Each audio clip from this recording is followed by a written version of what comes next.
new. This is new. This is after a ride in Taylor Park. As you can see, it's a little damaged. It's supposed to be straight, but not so much.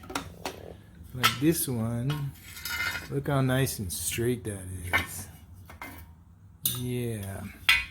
Gonna use radiator guards from now on. Alright, now got this bracket to the frame.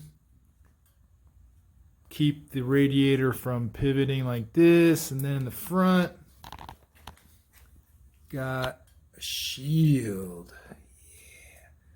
This should really help prevent my radiators getting crazy as far as when I crash and getting all bent up and looking like this guy. This is not what you want. I mean, this is supposed to be straight.